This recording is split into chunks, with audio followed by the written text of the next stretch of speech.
Alright, hello guys. So, a report on what happened with our deck for the first week. We went 1-3, which is respectable.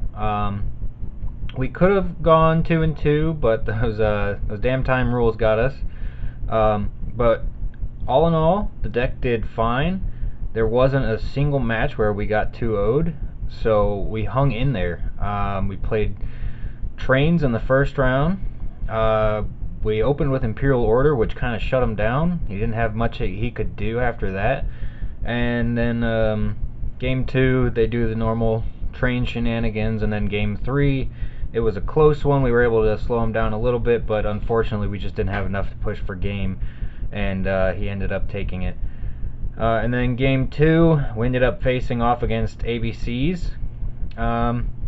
That was our one win of the day. We were able to interrupt them just enough to where we were able to pull out the win. That Zero Boros card ended up being pretty clutch in that game, surprisingly. And then game 3, or match 3, we played Subterrors. That went as well as you guys could expect. We did side in reboot, however we didn't see it. We did win game 2.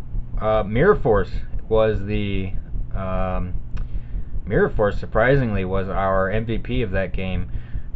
He slammed into the Mirror Force and had to burn his Fiendus off of that, and then we were able to just pop his back row and then go in on the next turn and just attack for game from there.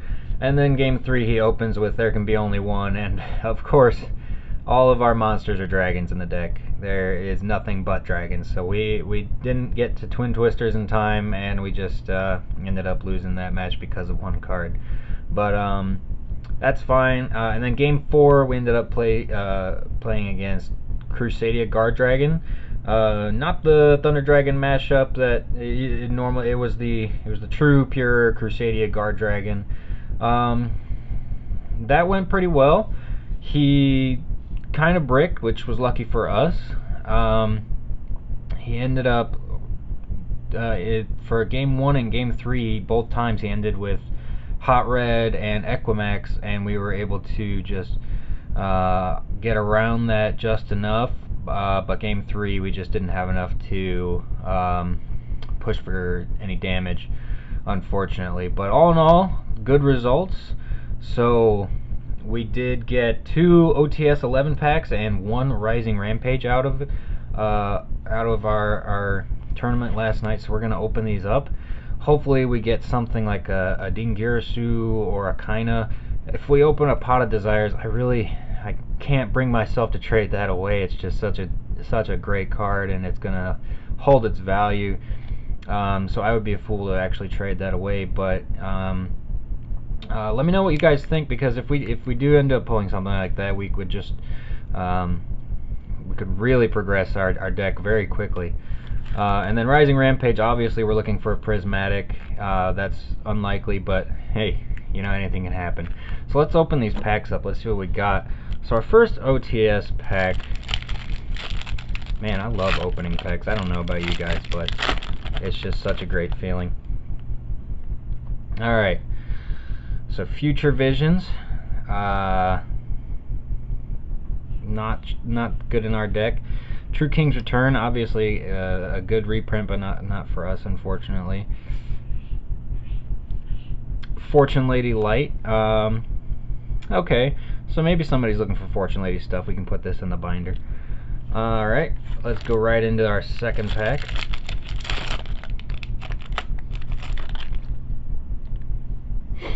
Synchro material, again, not good for us. We don't exactly have any synchro monsters, nothing but link monsters right now.